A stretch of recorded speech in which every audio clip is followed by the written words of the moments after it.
ఇక డీటెయిల్ చూస్తే పరిశ్రమల అభివృద్ధికి పెట్టుబడులను ఆహ్వానించేందుకు రాష్ట్ర ప్రభుత్వం సరికొత్త ఫ్రెండ్లీ పాలసీని అనుసరిస్తుందన్నారు సీఎం రేవంత్ రెడ్డి. పారిశ్రామిక అభివృద్ధి విషయాలలో అపోహలు, అనుమానాలు తావులేదని అన్నారు. పారిశ్రామికవేత్తలు తెలంగాణలో పెట్టే ప్రతి పైసా పెట్టుబడికి రక్షణ కల్పిస్తామని, అంతకంతకు విలువ కూడా ఉంటుందని ముఖ్యమంత్రి భరోసా ఇచ్చారు. కాంగ్రెస్ ప్రభుత్వం గ్రామీణ ప్రజల సంక్షేమం, గ్రామీణ ప్రాంతాల ప్రయోజనాలకై పెద్దపీట వేస్తుందనే ఆలోచనకు భిన్నంగా కొత్త పాలసీని తమ ప్రభుత్వం అనుసరిస్తోందని స్పష్టం చేశారు. హైదరాబాద్ ఒక్కచోటే పారిశ్రామిక అభివృద్ధి కేంద్రీకృతం కాకుండా తెలంగాణలోని అన్ని ప్రాంతాలు హైదరాబాద్ తరహాలోనే అభివృద్ధి చెందాలనే ఆకాంక్షను వ్యక్తపరిచారు. గ్రామీణ ప్రాంతాలకు పరిశ్రమలను విస్తరించాలనేది తమ లక్ష్యమని అన్నారు. నగరాలు, పట్టణాల్లో అభివృద్ధి ఫలాలు, పెట్టుబడులతో గ్రామాలను, అదేవిధంగా గ్రామీణ ప్రాంతాల్లో సౌభాగ్యం, సంక్షేమం కూడా ముడిపడి ఉంటుందని అన్నారు. పారిశ్రామికంగా అన్ని రంగాలు అభివృద్ధి చెందేలా ఫ్రెండ్లీ పాలసీని అమలు చేసేందుకు ఔత్సాహికులు, పారిశ్రామికవేత్తలు సహకరించాలని ముఖ్యమంత్రి కోరారు.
బ్రేకింగ్ న్యూస్ చూస్తున్నాం. పరిశ్రమల అభివృద్ధికి పెట్టుబడులను ఆహ్వానించేందుకు రాష్ట్ర ప్రభుత్వం సరికొత్త ఫ్రెండ్లీ పాలసీని అనుసరిస్తుందన్నారు సీఎం రేవంత్ రెడ్డి. పారిశ్రామిక అభివృద్ధి విషయంలో అపోహలు, అనుమానాలకు తావలేదని అన్నారు. పారిశ్రామికవేత్తలు తెలంగాణలో పెట్టే ప్రతి పైసా పెట్టుబడికి రక్షణ కల్పిస్తామని, అంతకంతకు విలువ కూడా ఉంటుందని ముఖ్యమంత్రి భరోసా ఇచ్చారు. కాంగ్రెస్ ప్రభుత్వం గ్రామీణ ప్రాంతాల సంక్షేమం, గ్రామీణ ప్రాంతాల ప్రయోజనాలకై పెద్దపీట వేస్తుందనే ఆలోచనకు భిన్నంగా కొత్త పాలసీని తమ ప్రభుత్వం అనుసరిస్తుందని స్పష్టం చేశారు. హైదరాబాద్ ఒక్కచోటే పారిశ్రామిక అభివృద్ధి కాకుండా అయితే తెలంగాణలోని అన్ని ప్రాంతాల అభివృద్ధి హైదరాబాద్ తరహాలోనే అభివృద్ధి చెందాలనే ఆకాంక్షను వ్యక్తపరిచారు. గ్రామీణ ప్రాంతాలకు పరిశ్రమలు విస్తరించాలనేది తమ లక్ష్యమని అన్నారు. నగరాలు, పట్టణాల్లో అభివృద్ధి ఫలాలు, పెట్టుబడులతోనే గ్రామాలు, గ్రామీణ ప్రాంతాల్లో సౌభాగ్యం, సంక్షేమం కూడా ముడిపడి ఉంటుందని అన్నారు. పారిశ్రామికంగా అన్ని రంగాలు అభివృద్ధి చెందేలా ఫ్రెండ్లీ పాలసీని అమలు చేసేందుకు ఔత్సాహికులు, పారిశ్రామికవేత్తలు సహకరించాలని ముఖ్యమంత్రి కోరారు.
బ్రేకింగ్ న్యూస్ చూస్తున్నాం. పరిశ్రమల అభివృద్ధికి పెట్టుబడులను ఆహ్వానించేందుకు రాష్ట్ర ప్రభుత్వం సరికొత్త ఫ్రెండ్లీ పాలసీని అనుసరిస్తోందన్నారు సీఎం రేవంత్ రెడ్డి.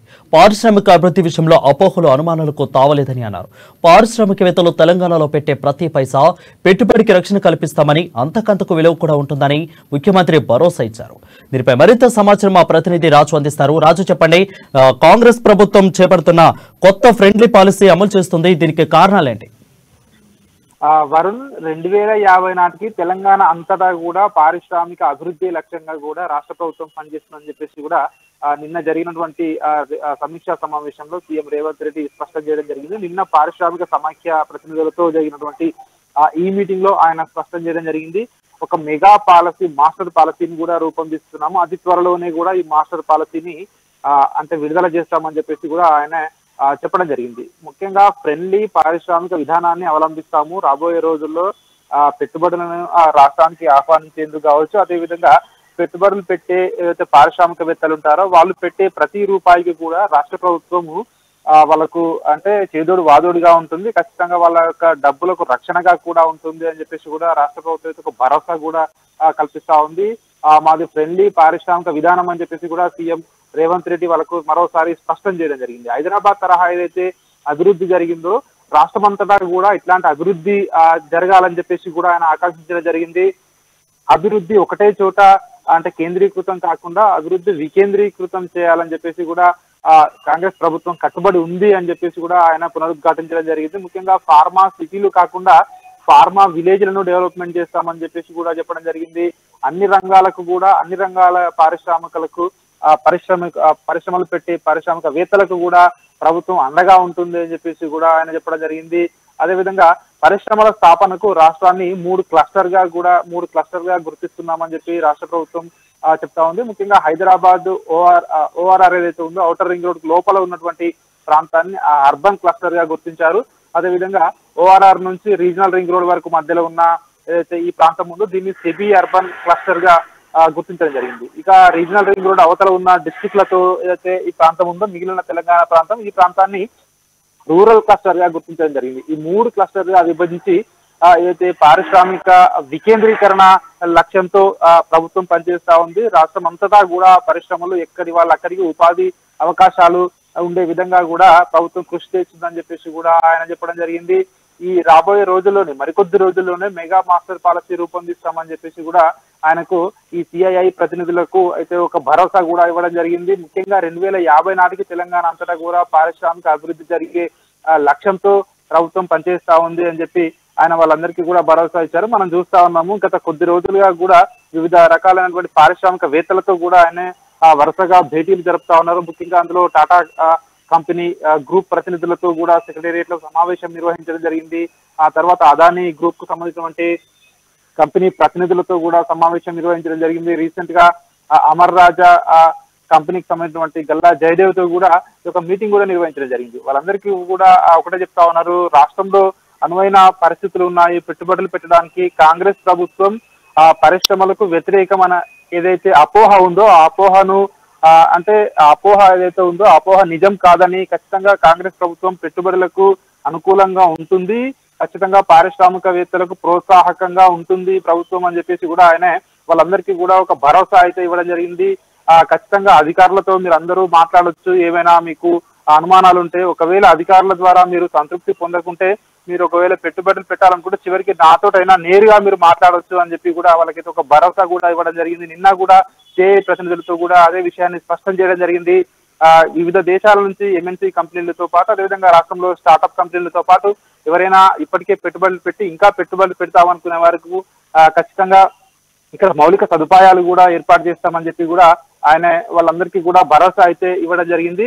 ఖచ్చితంగా 2050 టార్గెట్ పెట్టుకున్నాము. 2050 నాటికి పారిశ్రామిక తెలంగాణ రాష్ట్రమంతటా కూడా అభివృద్ధి చెందాలన్నదే తమ లక్ష్యం అని చెప్పి నిన్న రేవంత్ రెడ్డి తన సమీక్ష సమావేశంలో చెప్పడం జరిగింది. ఇప్పుడు ప్రస్తుతం రాష్ట్రంలో పెట్టుబడులకు అనువైన వాతావరణం ఉంది, పెట్టుబడులు ఎవరైనా నిరభ్యంతరంగా పెట్టొచ్చు, ప్రభుత్వం అండగా ఉంటుంది అని చెప్పి ఆయన వాళ్ళందరికీ కూడా ఒక భరోసానైతే ఇవ్వడం జరిగింది. వారు అయితే ఇయర్లీ గవర్నమెంట్ పట్టణ ప్రాంతాల్లో అదేవిధంగా గ్రామీణ ప్రాంతాల్లో ఒక టార్గెట్ని పెట్టుకుందా? ఇన్ని సంస్థలు కానీ ఇన్ని పారిశ్రామిక అభివృద్ధి జరగాలి అని ఖచ్చితంగా ఇయర్లీ టార్గెట్ ఏమైనా పెట్టుకుందా? ప్రస్తుతానికైతే టార్గెట్ అయితే లేదు, కానీ రాష్ట్రంలో ఉన్నటువంటి పరిస్థితుల దృష్ట్యా ముఖ్యంగా ఉపాధి ఉద్యోగ అవకాశాల కల్పన లక్ష్యంగా కూడా ప్రభుత్వం అయితే పనిచేస్తా ఉంది. ఎందుకంటే మనం చూడవచ్చు ఇప్పటికే రాష్ట్రంలో నిరుద్యోగులు చాలా లక్షల సంఖ్యలో కూడా ఉన్నారు. అదేవిధంగా రాష్ట్రం కూడా అభివృద్ధి చెందాలంటే, జిఎస్డిపి కూడా పెరగాలంటే ఖచ్చితంగా పారిశ్రామిక అభివృద్ధి అనేది జరగాలి. కొత్త పరిశ్రమలతో పాటు ఉన్న పరిశ్రమలు కూడా విజయవంతంగా నడిస్తేనే రాష్ట్రం పారిశ్రామిక అభివృద్ధిలో ముందుకు వెళ్తుంది. కాబట్టి టార్గెట్లు అంటే ఖచ్చితంగా టార్గెట్లు అయితే రాష్ట్ర ప్రభుత్వానికి ఉంటాయి, కానీ మొత్తానికి పారిశ్రామిక అభివృద్ధి అనేది ఖచ్చితంగా జరగవలసి ఉంటుంది అభివృద్ధి జరగాలంటే.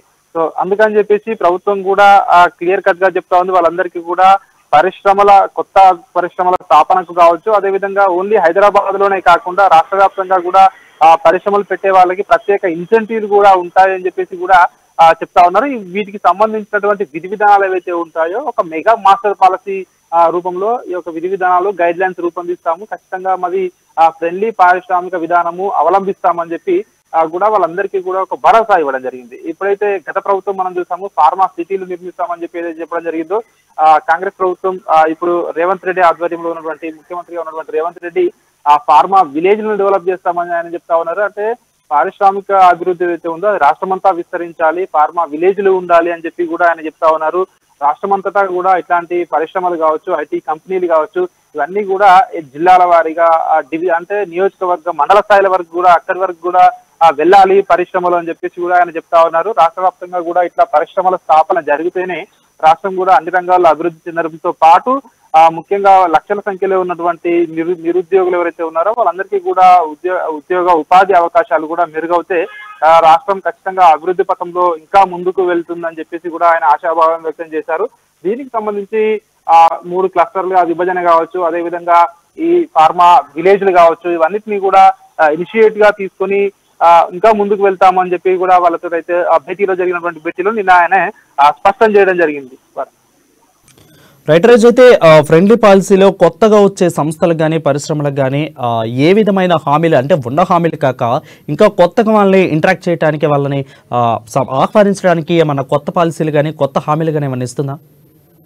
ఖచ్చితంగా వరుణ్, ఎందుకంటే ముఖ్యంగా ఇప్పటికే ప్రభుత్వ భూములను కూడా గుర్తించడం జరిగింది. ఎక్కడైతే పరిశ్రమల స్థాపనకు అనువైన ప్రభుత్వ భూములు ఉంటాయో ఆ భూములన్నింటినీ కూడా పరిశ్రమలకు ఇవ్వడానికి కూడా ప్రభుత్వం సంసిద్ధత వ్యక్తం చేస్తా ఉంది. అదేవిధంగా భూములు ఇవ్వడంతో పాటు మౌలిక సదుపాయాలు, అక్కడికి రోడ్లు కావచ్చు, అదేవిధంగా విద్యుత్ కావచ్చు, అదేవిధంగా పరిశ్రమలకు అవసరమైన నీరు కావచ్చు, ఆ నీరు వాళ్ళన్నిటికీ కూడా ఈ మౌలిక సదుపాయాలకు ప్రభుత్వం కట్టుబడి ఉంది అని చెప్పి కూడా వాళ్ళకి చెప్తా ఉన్నారు. అదేవిధంగా వీటితో పాటు చాలా మంది ఇప్పటికే ఉన్నటువంటి ఎవరైతే స్కిల్ డెవలప్మెంట్ కూడా ప్రభుత్వం ప్రారంభిస్తుంది త్వరలోనే అని చెప్పి కూడా చెప్తా ఉన్నారు. ఎవరైతే అన్ఎంప్లాయిడ్ ఉంటారో వాళ్ళకు ప్రత్యేకంగా శిక్షణనిచ్చి కూడా ఇట్లాంటి పరిశ్రమలకు ఉద్యోగ ఉపాధి అవకాశాలకు రాష్ట్ర ప్రభుత్వమే ఖచ్చితంగా ముందుంటుంది, వాళ్ళందరికీ ప్రోత్సాహకరంగా ఉంటుంది అని చెప్పి కూడా నిన్న ఆయన స్పష్టం చేయడం జరిగింది. అంటే దీన్ని బట్టి మనం అర్థం చేసుకోవచ్చు పరిశ్రమల అభివృద్ధికి రాష్ట్ర ప్రభుత్వం కట్టుబడి ఉంది అని చెప్పి మనకు అర్థమవుతా ఉంది. అదేవిధంగా రాష్ట్రంలో పెట్టుబడి పెట్టి ఎవరైతే పారిశ్రామికవేత్తలు ఉంటారో వాళ్ళు పెట్టే ప్రతి రూపాయికి కూడా రాష్ట్ర ప్రభుత్వము భద్రత కల్పిస్తా ఉంది అని చెప్పి ఏదైతే చెప్పడం జరిగిందో దీన్ని బట్టి పారిశ్రామికవేత్తలకు కూడా ఒక భరోసా వచ్చింది. ఖచ్చితంగా ఇక్కడ పెట్టుబడులు పెడితే ఖచ్చితంగా మాకు అంటే నష్టం అనేది ఉండదు, ఖచ్చితంగా మాకు లాభాలు ఉంటాయని చెప్పేసి కూడా వాళ్ళు కూడా భావిస్తా ఉన్నారు. కాబట్టి ఇటు రాష్ట్రంలో కూడా పెట్టుబడులు పెడితే ఈ అన్ఎంప్లాయిడ్ యూత్ కావచ్చు, అదేవిధంగా ఉద్యోగ ఉపాధి అవకాశాలు కూడా మెరుగవడంతో ఇటు ప్రభుత్వానికి కూడా రాష్ట్ర ప్రభుత్వానికి కూడా ఇటు ఆదాయం కూడా పెరుగుతా ఉంది. కాబట్టి ఖచ్చితంగా వాళ్ళకి ఇప్పటికే ప్రభుత్వ భూములు కూడా గుర్తించడం జరుగుతుంది. ప్రభుత్వంలోకి వచ్చిన వెంటనే అంటే ఎక్కడెక్కడ ప్రభుత్వ భూములు ఉన్నాయి, ఓఆర్ఆర్ వెలుపల ఎన్ని ఉన్నాయి, ఓఆర్ఆర్ లోపల ఇక్కడ ఎన్ని ఉన్నాయి అని చెప్పేసి కూడా అన్ని కూడా సిద్ధం చేసి పెట్టడం జరిగింది. ఎక్కడైతే ఏ పరిశ్రమలకు అనువుగా ఉంటుందో ఎవరైతే ముందుకు వస్తారో పారిశ్రామికవేత్తలకు వాళ్ళకు భూములు కూడా కేటాయించడానికి ప్రభుత్వం అయితే సిద్ధంగా ఉంది అని చెప్పేసి కూడా నిన్న జరిగినటువంటి పారిశ్రామికవేత్తల మీటింగ్ లో సీఎం రేవంత్ రెడ్డి స్పష్టం చేయడం జరిగింది. Varun, thank you Raju for the updates.